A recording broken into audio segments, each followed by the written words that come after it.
하나님께서 말씀으로 창조하신 이 아름다운 세계, 하나님의 말씀이 살아 역사하시는 이 미시오데이, 우리 하나님 선교회장으로 어서 오세요.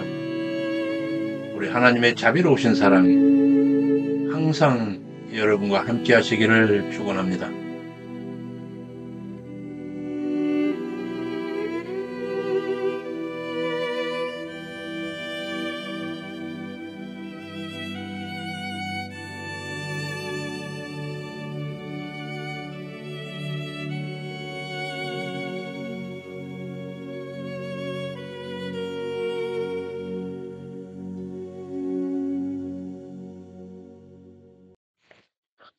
제 카페입니다.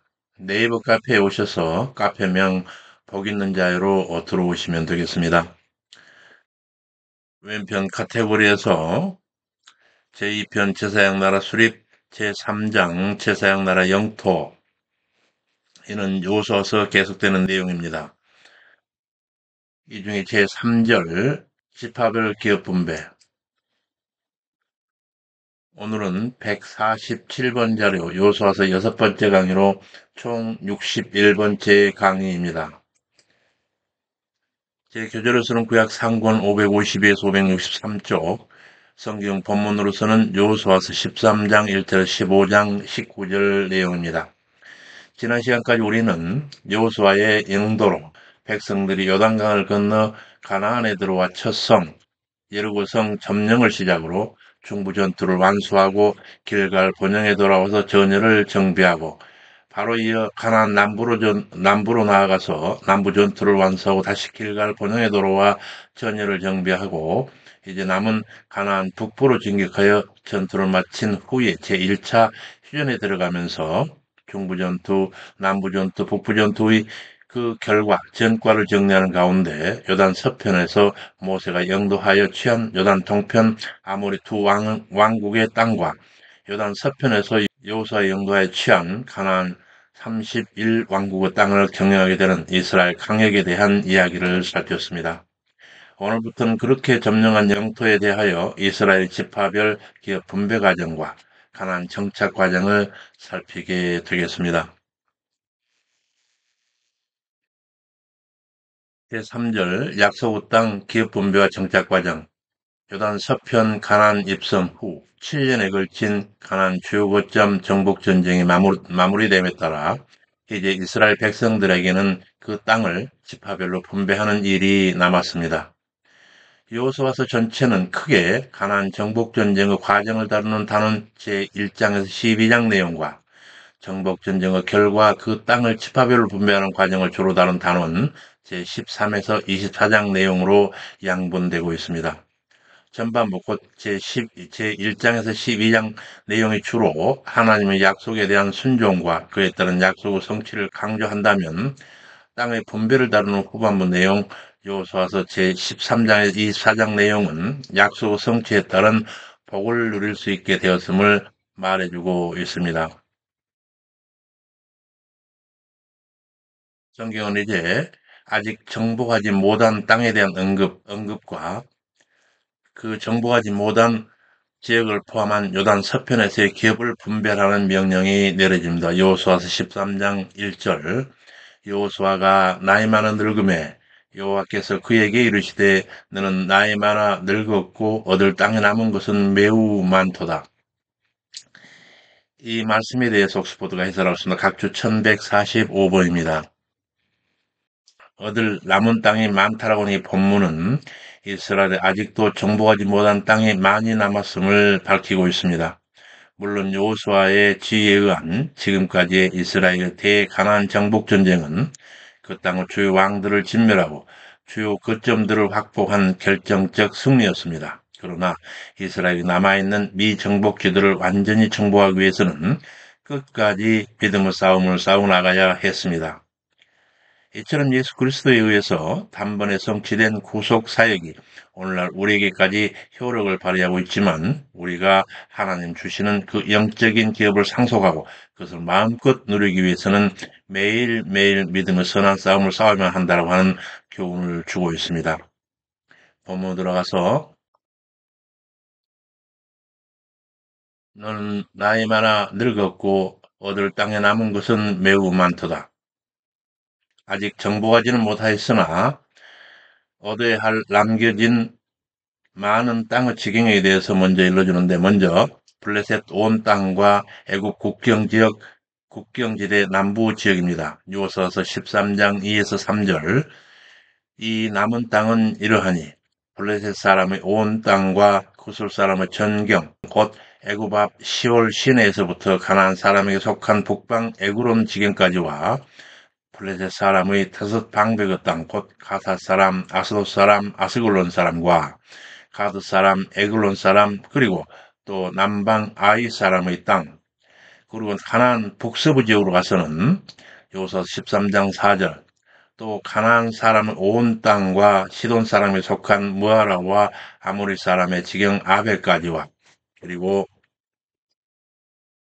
레바논 동부 일부와 레바논 남서부 지역에서는 요서 13장 5에서 6의 상반절, 또 그발 사람의 땅과 동편 온 레바논 곧 헤르몬산 아래 바알갓에서부터 하맛에 들어가는 곳까지와 또 레바논에서부터 미스바롯 마임까지의 산지, 모든 거민 곧 모든 시돈 사람의 땅이라. 이와 같이 많은 땅이 아직 정복하지 못한 채로 남아있으나 이는 반드시 정복해야 할 지경임을 일러주고는 그와 같은 미정복 지역 족속들까지 축출하고 요단 서편을 아홉 지파 반에게 분배하라 하는 명령이 내려지는데, 요소서 13장 6의 하반절에서 7절, 내가 그들을 이스라엘 자손 앞에서 쫓아내리니 너는 나의 명한 대로 그 땅을 이스라엘에게 분부하여 기업이 되게 하되 너는 이 땅을 아홉 지파와 므낫세 반 지파에게 나누어 기업이 되게 하라 하셨더라. 이에 대한 옥스포드 해설을 듣습니다. 1146번. 여기서 하나님께서 왜 미정복지를 여전히 남겨두신 채로 기업 분배를 명하셨을까 하는 의문을 가질 수 있습니다. 이에 대해서는 몇 가지로 답할 수가 있습니다. 첫째, 나이 많은 여호수아를 향한 하나님의 배려였을 수 있습니다. 여호수아는 95세에 가나안 정복 대임을 맡았으며 장장 7년 동안 전쟁을 수행하였습니다. 이제 102세가 된 늙은 몸으로서는 더 이상 전쟁을 수행하는 것이 무리였을 것입니다. 둘째로 군사 전략상의 문제가 이유였을 수도 있습니다. 가나안 토착 세력은 전국 주요 거점을 이미 정복당했기 때문에 더 이상 조직적으로 이스라엘에 대항할 수는 없었습니다.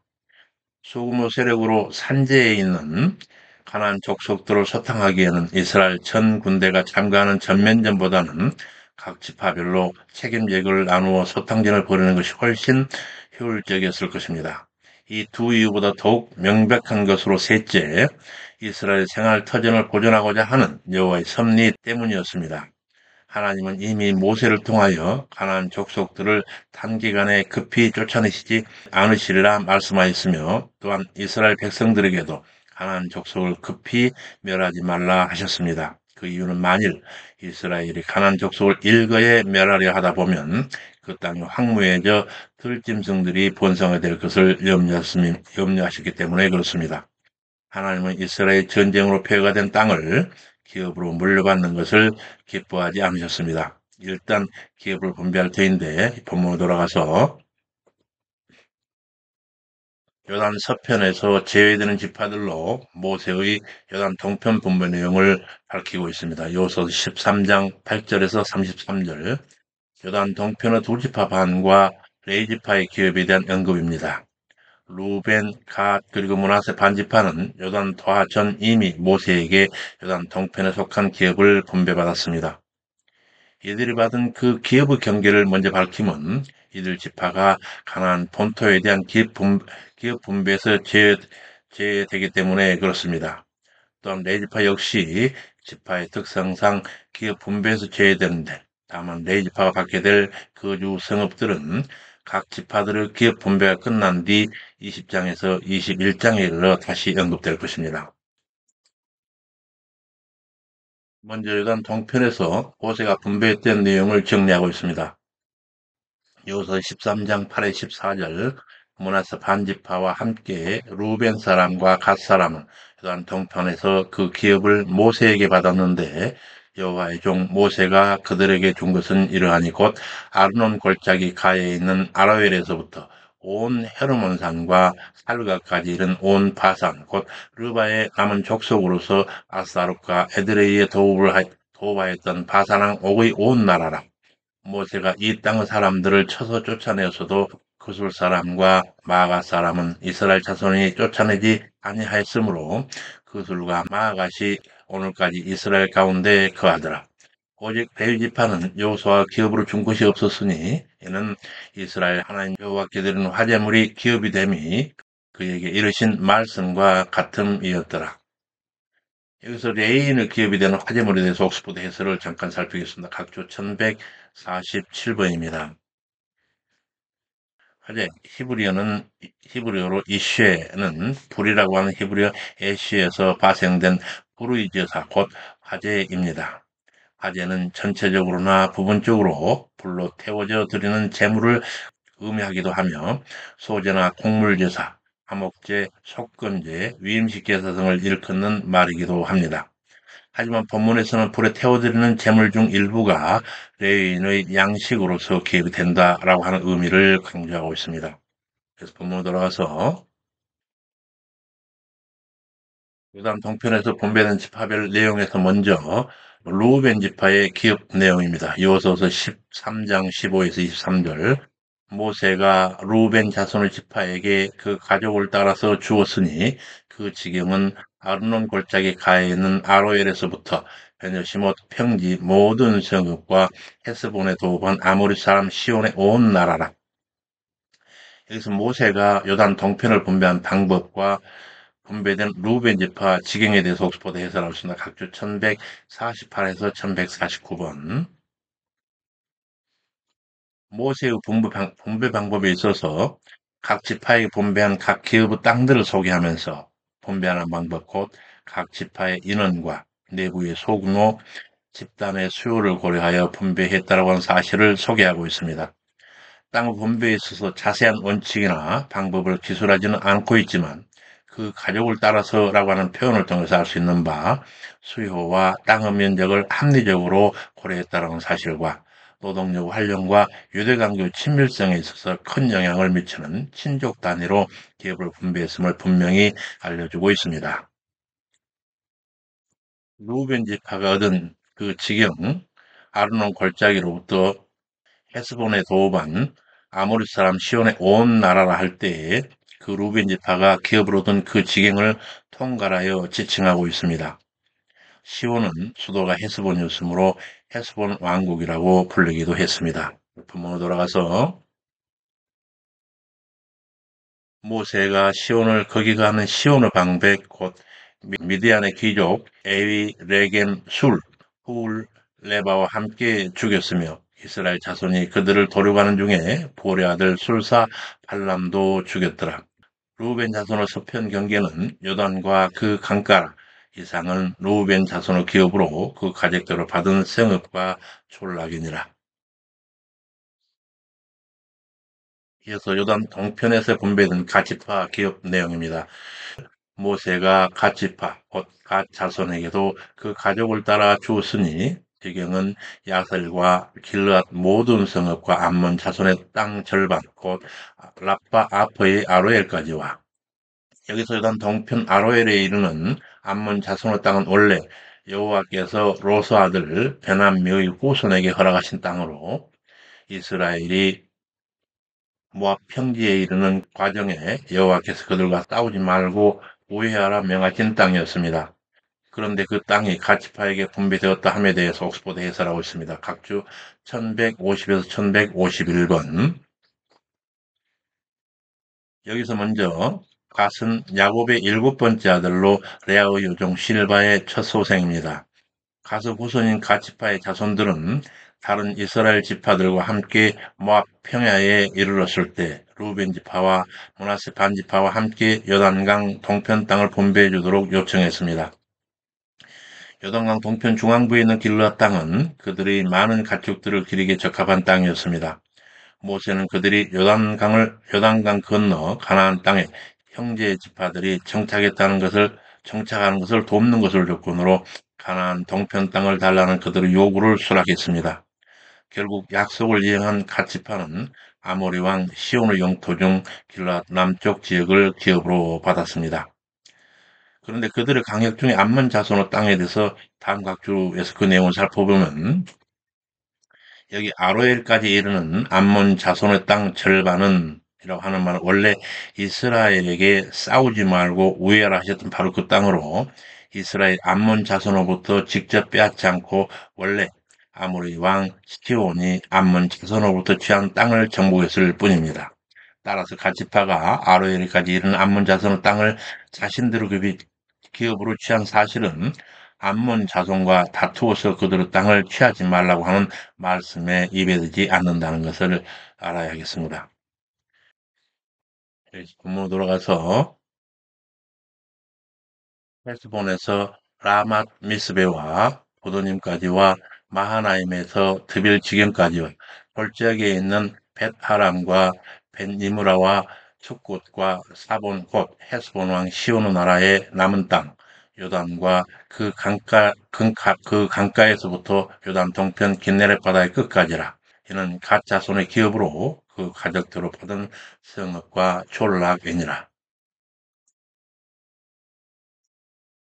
요단 동편의 모나스 반지파 기업 내용과 거기서 제외된 요단 동편 분배에서 제외된 레위파 이야기입니다. 여호수아 13장 29에 33절.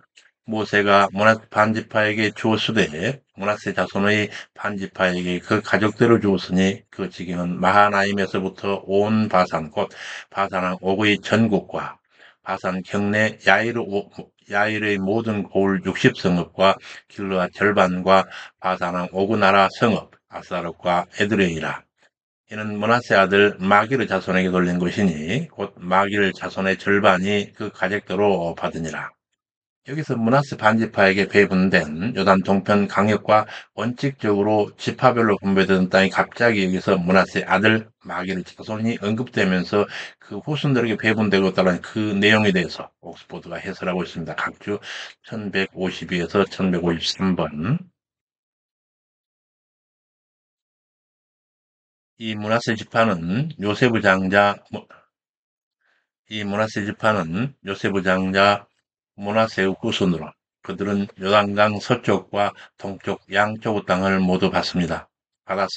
즉 동쪽의 땅은 모세로부터 분배받은 것이요 서쪽의 땅은 여호수아로부터 분배받은 것입니다.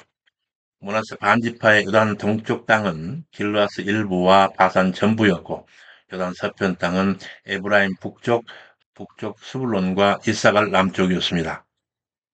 다음 막주로 와서 지파별로 분배되는 기사 내용인데도 갑자기 므낫세의 아들 마길이 언급되면서 마길 후손들에게 분배되고 있다는 그 내용이 있어서 여기서 마길은 요셉의 손자이며 므낫세의 외아들입니다. 후세에 후에 마기르 후손들이 곧 므낫세 지파를 형성하는 것은 그가 외아들이었기에 당연한 것이었습니다. 따라서 본문의 마길의 자손 절반이라고 하는 이 표현은 바로 므낫세 전체 지파의 절반이라고 하는 의미를 갖습니다. 마길은 길르앗의 조상 곧 길르앗의 아비가 됩니다. 마길의 자손은 아모리인을 쫓아내고 길르앗을 점령하고서 길르앗을 할당받았습니다. 그래서 본문으로 돌아가서 이는 므낫세의 아들 마길의 자손에게 돌린 것이니 곧 마길 자손의 절반이 그 가족대로 받으니라. 요단 동편 여리고 맞은편 모압 평지에서 모세가 분배한 기업이 이러하여도 아직 레위 지파에게는 모세가 기업을 주지 아니하였으니 이는 그들에게 말씀하신 같이 이스라엘 하나님 여호와께서 기업이 대신 까닭이었더라. 이래서 1154번 하나님께서는 가나안 땅을 각 지파에게 기업으로 나누어 주실 때 레위 지파에게 분배해 주지 않았습니다. 그러나 그 대신 그들에게는 여호와께서 친히 그들의 기업이 될 것을 약속하셨습니다. 그리고 레위인들로 하여금 하나님의 말씀을 연구하고 가르치며 각종 종교적 행정 업무를 담당하고 성막의 일을 함으로써 여호와를 섬기도록 하셨습니다. 따라서 레이지파가 땅 분배를 받지 못했지만 보다 직접적으로 하나님 일을 할 수 있었으며 또한 그 대가로 다른 지파 백성들로부터 11조를 받아 생활할 수 있었습니다. 그런데 요단 동편의 땅 분배에서 굳이 레위 지파가 기업을 받지 못하고 하나님 여호와께서 그 기업이 되시느라는 말씀은 가나안 동편 땅에서도 서편 땅에서 마찬가지로 하나님 말씀을 가르치는 레위인들이 거주하게 될 것을 암시하므로 요단 동편도 하나님께서 함께 하시는 하나님의 땅임을 나타내기 위함입니다. 동시에 더 나아가 하나님으로부터 특별히 선택받은 레인으로 대표될 수 있는 이스라엘의 궁극적 기업은 하나님 자신이며 하나님만이 그들 모든 기업과 삶의 주인이라고 하는 교훈을 주시려 함이기도 합니다. 이어서 본문 들어가서 요단 동편에요. 이번에는 요단 서편 약속의 땅 기업 분배에 대한 내용입니다. 이스라엘의 기업 분배는 총 3차례에 걸쳐서 시행되는데 제1차 분배는 요단 동편의 두 지파 반에 대한 분배 기록으로 일찍이 모압 평지에서 모세에 의해 이루어졌습니다. 그리고 이제 본 단락에서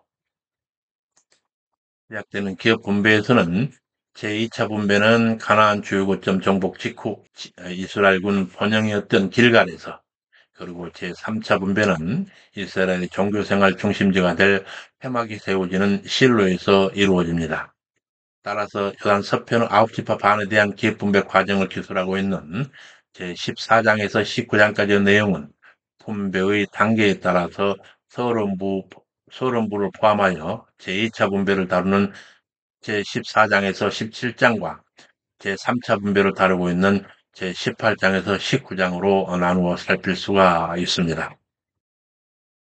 먼저 제1차 요단 동편 땅 기업 분배에 이어서 제2차, 3차로 요단 서편 기업 분배 내용이 다뤄지는 그중에 제2차에 걸친 요단 서편 기업 분배가 되는 내용의 서론입니다.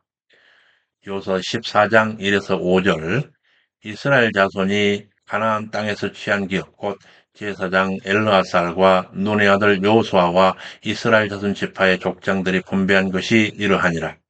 여호와께서 모세에게 명하신 대로 그들의 기업을 제비 뽑아 아홉 지파와 반 지파에게 주었으니 두 지파와 반 지파의 기업은 모세가 요단 저편에 주었으며 이에 대해 옥스퍼드로 해설을 살피겠습니다. 박주 1155번 하나님께서 제비 뽑기를 통해 기업을 분배하게 하셨던 이유는 기업을 얻는 과정이 사람의 성숙지 못한 생각이나 각 지파의 이기적인 의도에 따라 좌우되지 않도록 하기 위함이었습니다. 이스라엘 백성들이나 지도자들 역시 제비 뽑기를 통해 하나님께서 자신들에게 가장 적합한 땅을 주신다는 사실을 모두 받아들여 온전히 순종하였습니다. 오늘날 우리도 하나님께서 모든 여건과 환경을 통해 우리의 모든 결정과 선택을 주권적으로 인도하시고 주관하기 원하신다라고 하는 사실을 인정하고 받아들여야 합니다. 이런 신앙을 가진 사람은 나의 계획과 생각과 염려와 근심을 내려놓을 수 있습니다. 왜냐하면 사람이 제비를 뽑으나 그 일을 작정하기는 여호와께서 적정하시는 것은 여호와께 있기 때문에 그렇습니다. 그래서 본문으로 돌아가서 한편 레위 자손에게는 그들 가운데 기업을 주지 아니하였으니 요셉 자손은 므낫세와 에브라임 지파 두 지파가 되었습니다. 이 땅에서 레위 사람에게 아무 분깃도 주지 아니하고 오직 그할 성읍들과 가축과 재물을 둘 들만 줄 뿐으로 이스라엘 자손이 여호와께서 모세에게 명하신 것 같이 행하여 그 땅을 나누었더라. 이에 대해서 옥스퍼드 해설을 살피겠습니다. 주 1156번입니다. 레위 지파는 농사지을 땅을 분배받지 못했지만 그들이 거주할 성읍과 자신이 소유한 가축들을 먹일 목초지는 분배받았습니다. 그런데 이러한 성읍과 목초지는 레위 지파가 따로 독립적으로 상속받은 것이 아니라 다른 지파들이 자신들에 속한 기업들 중에서 조금씩 레위 지파에게 나눠준 것들이었습니다. 이렇게 하여 레위에게는 목초지와 함께 모두 6도피성을 포함한 48성읍이 주어집니다. 방금 말씀드린 대로 기업 분배가 세 번에 걸쳐서 이루어지는데 요단 동편에서 한 차례 곧 제1차 기업 분배가 있었고 그리고 요단 서편에서 두 차례 곧 길갈에서 제2차 기업 분배 그리고 실로에서 제3차 기업 분배가 이루어지는데 이와 같이 세 차례 걸쳐 이루어지는 이 기업 분배에서 있어서 요단 서편에서의 본격적인 기업 분배에 들어가기 전에 이스라엘 군영의 본영이었던 길갈에서 있었던 여호와의 신실한 백성 갈렙의 헤브론 땅 이야기로부터 시작됩니다. 길갈 이스라엘군 본영에서 여기서 갈렙의 특별한 기업 요구가 있는데 이 내용이 연대기를 살펴가는 가운데 그 연대계산의 키가 되고 있는 본문이 됩니다. 갈렙이 과거 모세의 기업 분배 약속을 상기하면서 여호수아서 14장 6에서 9절 때에 유다 자손이 길갈에 있는 여호수아에게 나오고 그니 사람 여분네 아들 갈렙이 여호수아에게 말하되 여기서 갈렙의 출신 성분인 그니스 사람이라는 이 언급에 대해서 옥스퍼드 해설을 듣겠습니다. 각주 1157번입니다. 여기서 그니스 사람이란 일찍부터 팔레스타인 주변에 거주하던 에돔 족속 중 하나였습니다. 그러나 갈렙에 대해 처음 언급된 민수기 13장 6절은 유다지파 갈렙으로 그 신분을 밝히고 있습니다. 그 출신에 대한 이와 같은 두 가지 엇갈리는 묘사는 갈렙이 당초 히브리인이 아니었음을 보여주고 있는 것입니다. 즉 그의 가계는 이스라엘 유다지파에 유입해 들어온 것으로 보입니다. 전쟁을 통해 애굽 포로가 된 이방인들이 이스라엘 백성이 출애굽할 때 이스라엘과 함께 합류하여 나온 것으로 보이는데 출애굽 당시에 이스라엘에 동참했던 중다한 잡족들이 바로 이런 자들이었습니다. 이들은 여호와의 신앙을 받아들이고 한 지파에 편입되어 들어온 것입니다. 갈렙과는 역시 출애굽 초기 이미 정탐꾼으로 뽑혀 활동했던 사실로 보아서 이전에 이미 이스라엘에 편입되어 여호와 신앙을 가지고 있었음이 분명합니다. 이러한 사실은 이스라엘이 혈연적 폐쇄 사회가 아니라 개방적인 구원 공동체였음을 잘 보여주고 있습니다. 한편 본문이 갈렙을 굳이 그니스 사람이라고 밝힌 데에는 의도가 분명 있어 보입니다. 이는 본문 이후 본장 전체에 걸쳐 드러나는 갈렙의 탁월한 신앙심과 연관시키는 것입니다. 즉 출애굽 세대 가운데 40년의 광야 생활 중에 죽지 않고 살아서 가나안에 들어오도록 특별히 하나님께 약속받은 이방인이었다는 그 사실은 그의 신앙을 돋보이게 합니다. 이는 이방인 출신의 모험적 신앙을 통해서 이스라엘 백성들의 구원이 혈통에서 기인한 것이라 착각한 민족적 편견을 불식시키고 참된 신앙은 오직 참된 믿음에서 말미암는다라고 하는 사실을 명확히 하고 있습니다. 그래서 본문 돌아가서 브닛 사람 여분네 아들 갈렙이 여호수아에게 말하되 여호와께서 가데스 바네아에서 하나님의 사람 모세에게 이르신 일을 당신이 아시는 바 내 나이 40세에 이에 대해서 옥스퍼드 해설하고 있습니다. 각주 1158에서 1159번입니다. 할렙이 이렇게 지금 해상하고 있는 여호와의 말씀은 출애굽 이후 가데스 바네아에서 모세가 12 정탐꾼들을 가나안 땅으로 정탐을 보내었다가 그중 여호수아와 갈렙을 제외한 10명의 정탐꾼들이 가나안 땅을 악평하고 백성들을 선동하여 모든 이스라엘 백성들을 죽음으로 몰고 갔던 사건과 관련을 갖고 있습니다.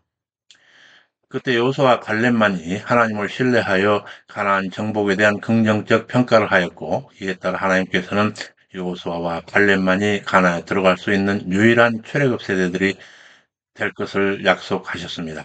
이미 40년 이상 세월이 흘렀지만 갈렙은 여호와께서 말씀하신 내용과 이와 관련된 사건을 기억했습니다. 어쩌면 그는 하나님의 이 약속에 대해 이제까지 단 한시도 잊지 않았을지도 모릅니다.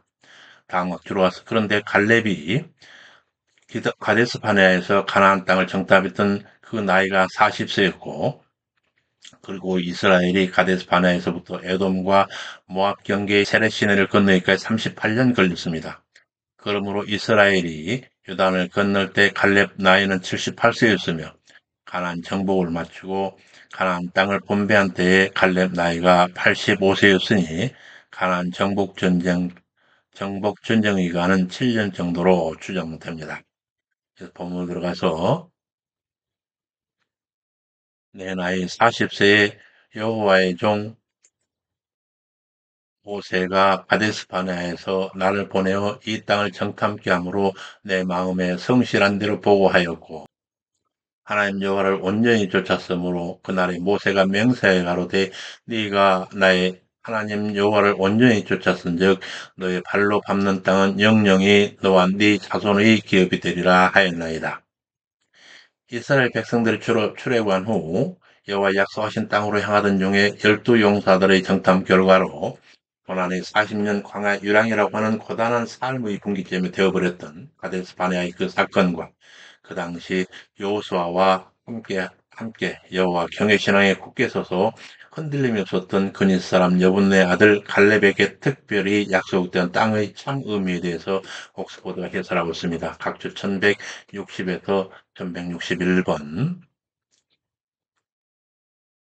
가데스 바네아는 찐 광야에 있는 오아시스 지역으로 가나안 남쪽 지역에 위치해 있습니다. 여기서 모세는 12명의 정탐꾼을 선발하여 가나안을 살펴보게 했습니다. 호렙산에 출발하여 가데스 바네아까지 정상적인 여행 기간은 10하루길이었습니다. 그 거리가 264km 정도였으며 가데스 바네아에서 가나안의 남방 경계인 브엘세바까지는 약 80km였습니다. 따라서 가데스 바네아에서 가나안까지 4일 정도면 걸어갈 수 있는 거리였습니다. 그러나 가데스 바네아에서 있었던 일련의 불신앙적인 사건들로 인하여 하나님의 진노를 사서 이스라엘 백성들은 40년이라고 하는 긴 세월을 광야에서 방황하다가 거기 묻혀야만 했습니다. 한편 그 당시 갈렙에게 약속되었던 땅에 대해서 다음 각주로 넘어가서 하나님께서 갈렙의 믿음을 높이 인정하셨다 해서 그에게 가나안 땅을 그냥 주지는 않으셨습니다. 하나님께서는 가나안 땅을 그에게 기업으로 주시되 네가 스스로 밟는 땅에 한해서이다라고 하는 전제를 빠뜨리지 않으셨습니다. 하나님께서 허락하신 땅이었지만 스스로 칼을 들고 나가 싸워서 정복하지 않으면 안 되었습니다.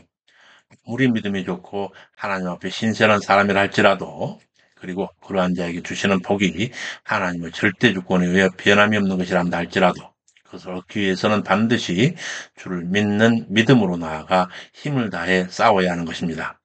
오늘날도 하나님께서 우리에게 허락하신 많은 복을 쟁취하기 위해서는 날마다 영적 싸움을 통해 자신의 옛 자아를 버리고 믿음으로 악의 세력을 짓밟고 정리하는 과정을 통과하지 않으면 안 됩니다. 더불어 이러한 최선의 수고의 과정 없이는 진정한 신앙의 성숙과 열매는 얻을 수 없다라는 사실을 명심해야겠습니다. 본문으로 넘어가서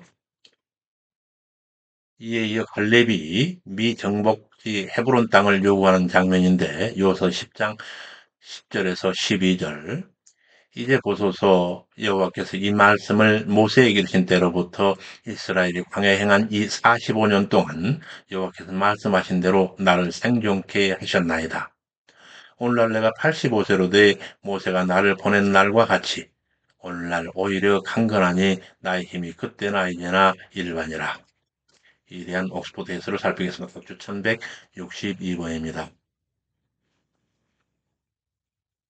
갈렙은 45년이라고 하는 긴 세월이 지난 지금까지 가나안 땅을 주시겠다라고 하는 하나님의 맹세가 유효하다는 사실을 자신의 생존이란 결과를 가지고 광지한 끝 후에 그 맹세를 지금 이루기 위해 남은 절차인 땅을 밟는 즉 자신의 기업으로 주어진 가나안 땅을 정복하여 정치할 능력이 자신에게 있다는 사실을 주장하는 것입니다.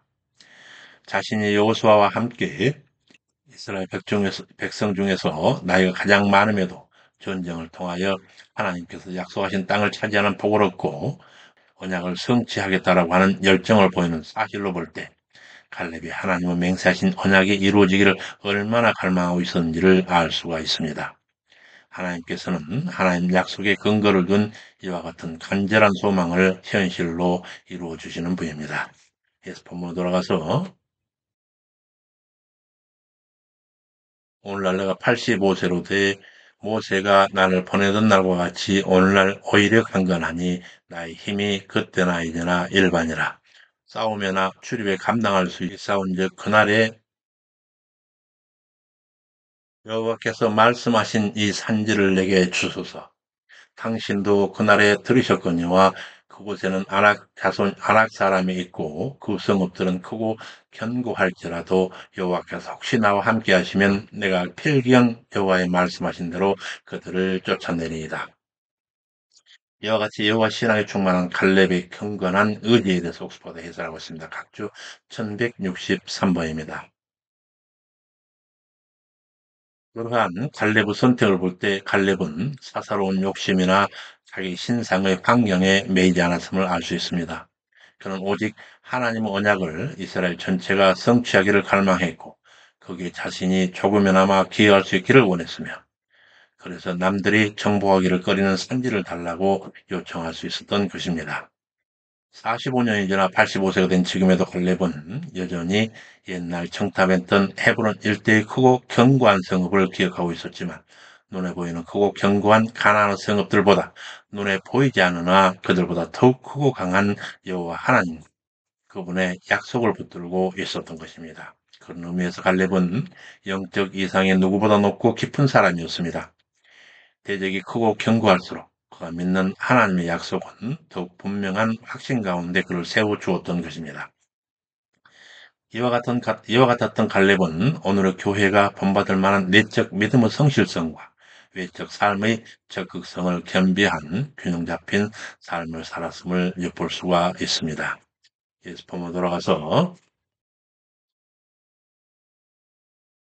우리하여 여호수아의 축복 아래 약속이 성취되는 이야기가 전개되는데 여호수아서 14장 13절에 15절 여호수아가 여분네 아들 갈렙을 위하여 축복하고 헤브론을 그에게 주어 기업을 삼게 하며 이는 그가 이스라엘 하나님 여호와를 온전히 쫓았음이며 헤브론의 옛 이름은 기랏 아르바라 아르바는 아낙 사람 가운데 가장 큰 사람이었더라. 그 땅에 전쟁이 그쳤더라. 여기서 기랏 아르바에 대한 옥스퍼드에서 살피겠습니다. 각주 1164번입니다. 기랏 아르바는 아르바의 성읍이라고 하는 뜻인데 아낙 자손은 모두 이스라엘 백성들보다 더 큰 거인 족속이었고 여기 나오는 아르바는 그 중에서도 가장 큰 거인으로 아낙 자손의 시조였습니다. 그가 헤브론의 성읍을 건축하 자손을 퍼뜨렸고 그들은 아르바의 아들 아낙의 이름을 따라서 아낙 자손으로 불린 것으로 보입니다. 그와 같은 갈렙의 헤브론 전투를 대표적인 케이스로 한 유다지파의 강액에 대한 기사입니다. 유다지파의 경계는 여호수아서 15장 1에서 12절 남편 경계로 사해 남단에서 시작하여 신광야 가데스바네아를 거쳐 애굽 시내를 연결하는 지역에서 시계 반대 방향으로 동편 경계는 여맥 곧 사해에 이르고 북편 경계는 사해 북단에서 시작하여 흰놈의 아들 골짜기를 거쳐 지중해 해변에 있는 얌네를 연결하는 지역이며 서편 경계는 대해 곧 지중해까지 구획되더라. 여기 언급된 유다지파 강역에서 특별히 신광야와 흰놈의 아들 골짜기에 대해서 옥스퍼드 해설을 살펴보겠습니다. 각주 1165에서 1166번 여기 신광야는 이스라엘이 출애굽한 후 엘림과 시내산 사이에 흘렀던 신광야가 아니라 사해 바로 남쪽 에돔 근방에 위치한 광야지대를 가리킵니다. 이곳 신광야에서 모세의 누인 미리암이 죽었고 모세가 바위에서 물을 나게 하기도 했습니다. 다음 각주로 가서 여기 흰놈의 아들 골짜기, 흰놈의 골짜기로도 불립니다. 이곳은 예루살렘 서쪽에서 남쪽으로 둘러있는 골짜기입니다. 솔로몬은 이곳에 몰록을 위한 산당을 지었으며 아하스 왕 시대에는 몰록과 바알을 위하여 자녀를 불태워 바치는 제사도 드렸습니다. 따라서 선지자 이사야는 이 골짜기에 폐역한 사람들의 시체가 누워 것이라 저주했고 예레미야는 샬룩의 골짜기라 불리리라 저주했습니다. 한편 신약에서 지옥을 헬라어로 게헨나라고 부르는데 여기서 깨는 골짜기라는 히브리어 깨가 깨에서 파생되었고 엔나 역시 히브리어 흰놈에 대한 헬라식 발음입니다. 구약시대의 우상 숭배와 온갖 지역에 행해지던 이 흰놈 골짜기가 신약시대에 와서는 지옥을 가리키는 단어 게엔나로 바뀐 것입니다. 칼렙이 헤브론을 쳤을 때 그 근린에 있던 당시 문화의 도시 드빌 전투에서 후일 초대사사가 되는 온니엘에 대한 기사가 정리되고 있습니다. 칼레브 드빌 전투, 칼레브 사이 온니엘, 여호수아서 15장 13에서 19절. 여호와께서 여호수아에게 명하신 대로 여호수아가 기랏 아르바콧 헤브론 성을 유다 자손 중에서 풍깃으로 여분네 아들 갈렙이 주었으니 아르바는 안악의 아비였더라. 갈렙이 거기서 안악 자손의 도생 곧 그 세 아들 세세와 아히만과 달미를 쫓아내었고 거기서 올라가서 드빌 거면을 쳤는데 드빌의 본 이름은 기라세벨이라. 사실 여호수아가 중부 전투를 승리로 이끌고 이어 가나안 남부 전투 중에 이미 헤브론과 드빌을 쳐서 점령한 바가 있는데 여기서 다시 갈렙에 의한 전투로 언급되고 있는 이 헤브론과 드빌의 그 전황에 대해서 옥스포드가 해설하고 있습니다. 각주 1167에서 1168번. 본문에서는 갈렙이 헤브론에서 아낙 자손을 쫓아낸 것으로 기록하고 있으나 11장 21절에서 가나안 정복 초기 이미 여호수아가 이끄는 전쟁에서 헤브론을 비롯한 여러 성읍들에서 아낙 자손을 쳐부수었다 기록하고 있습니다. 아낙 자손들은 여호수아의 초기 공격 당시에 완전히 멸망당하지 않았다가 정복 전쟁이 진행되는 7년 사이에 다시 세력을 얻어 헤브론에 거주하고 있었던 것으로 보입니다. 감각주에서 이어 드빌은 헤브론 근처에 있는 성읍으로 기랏 세벨 혹은 기랏 산나로 불렸습니다. 이 지역은 가낙 자손의 거주지였지만 요호수아에게 점령된 후 칼렙이 차지하였고 온니엘에 의해서 재정복되었습니다. 한편 기랏 세벨에서 세페르는 책을 뜻하며 기랏은 도시라고 하는 뜻입니다. 따라서 이 성은 책의 도시라는 의미로 당시 역사 문헌들을 보관하고 있었거나 교육기관들이 쓴 문화도시였던 것으로 추측이 되고 있습니다. 그래서 본문으로 돌아가서 거기서 올라가서 드빌 거민을 쳤는데 드빌의 본 이름은 기랴세벨이라. 갈렙이 말하기를 기랴세벨을 쳐서 그것을 취하는 자에게는 내가 내 딸 악사를 아내로 주리라 하였더니 갈렙의 아우요 고나스의 아들인 온니엘이 그것을 취함으로 갈렙이 그 딸 악사를 그에게 아내로 줬더라. 여기서 특별히 드빌 전투에 온니엘이 갑자기 등장하는데 이와 관련해서 옥스포드 해설을 살피겠습니다. 각주 1169에서 1170번.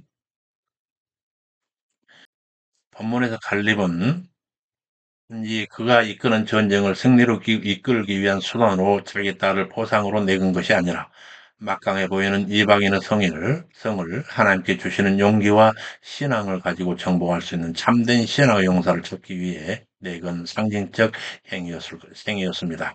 그래서 용사 온니엘에 대해 다음 각주에서 보면 갈렙의 아우요 그나스의 아들 온니엘이라고 하는 이 본문에 따르면 온니엘은 갈렙과 형제관계가 되고 그나스는 그들의 아버지가 됩니다. 그러나 원어 성경을 직역해 보면 본문은 갈렙의 아우인 그나스의 아들 온니엘입니다. 곧 그나스는 갈렙의 형제이며 그나스의 아들이 온니엘입니다. 따라서 온니엘은 갈렙의 조카인 셈입니다.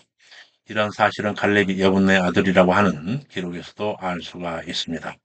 더욱이 한글 개혁 성경 본문에 해당하는 원어 성경 내용과 동일한 내용인 사사기 3장 9절에서는 갈렙의 아우 그나스의 아들 온니엘이라고 바르게 번역하고 있습니다.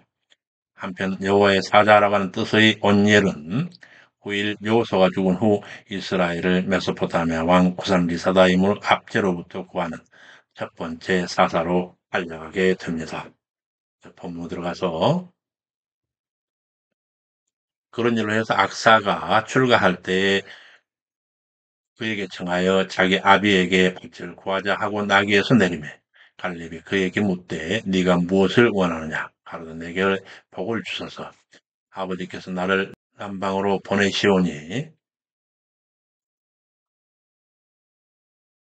샘물도 내게 주소서 하매 갈렙이 윗샘과 아랫샘을 주었더라. 이 윗샘과 아랫샘에 대한 옥스포드 해설을 살펴보겠습니다. 각주 1171번입니다. 갈렙이 그의 딸 악사의 요구에 따라 그녀에게 준 두 개의 섬은 각각 높은 지역과 낮은 지역에 위치하고 있었습니다. 따라서 이 두 개의 섬을 소유하게 되면 지대에 따라 필요한 물을 골고루 공급받을 수 있었을 것입니다. 이 두 샘의 정확한 위치는 알 수 없지만 두빌 근처에 있었던 것은 분명합니다. 여기서 다시 본문으로 돌아가서 여기 갈레브사의 온니엘이 사사기에 초대사사로 등장해서 여호수아서와 사사기를 연결하는 연대기적 고리를 제공하고 있습니다. 여기서 여호수아서와 사사기를 연대기적으로 연결한다고는 이 사사기 본문을 잠깐 살펴보면 각주 1172번 사사기 1장 11에서 13절 거기서 나가서 드빌의 거민을 쳤으니 드빌의 본 이름은 기럇세벨이라 갈렙이 말하기를 기럇세벨을 쳐서 그것을 취하는 자에게는 내 딸 악사를 아내로 주리라 하였더니 갈렙 아우요 그나스의 아들인 온니엘이 그것을 취한 고로 갈렙이 그의 딸 악사를 그에게 아내로 주었더라. 이렇게 해서 여기까지 우리는 오늘 가나안 서편 약속의 땅을 가나안의 아직 정복하지 못한 땅을 포함하여 지파별로 분배하는 내용을 살피는 중에 요단 동편 땅을 분배했던 제1차 기업 분배 내용을 회고하였고 요단 서편은 길갈과 실로에서 두 번에 걸쳐 분배되는데 먼저 길갈에서 행하는 제2차 기업 분배에서 특별히 본래 에돔 그니스 출신으로 유다 지파가 되어 신실한 여호와 경외 신앙을 가지고 있었던 여호와의 신실한 백성들의 노익장 갈렙의 신앙 면모, 그리고 본 성경 여호수아서와 이어지는 성경 사사기의 시대적 연결고리가 되고 있는 갈렙의 사이 온니엘의 특별 전투까지 살펴보았습니다. 다음 시간에는 여기 길갈에서 분배받는 지파들의 강역, 곧 유다 지파를 비롯하여 요셉의 자손 에브람 지파와 마나세 반 지파의 분배받는 강역에 이어 실로에서 분배받는 나머지 7지파들의 강역과 도피성 지정을 도피성 지정에 대한 재확인과 그 운영 지침 등에 대해서 살펴보게 될 것입니다. 수고 많으셨습니다. 우리 하나님의 자비로우신 은혜가 우리 주 예수 그리스도의 사랑하는 제자된 여러분 위에 항상 충만하시기를 간절히 축원합니다. 감사합니다. 샬롬.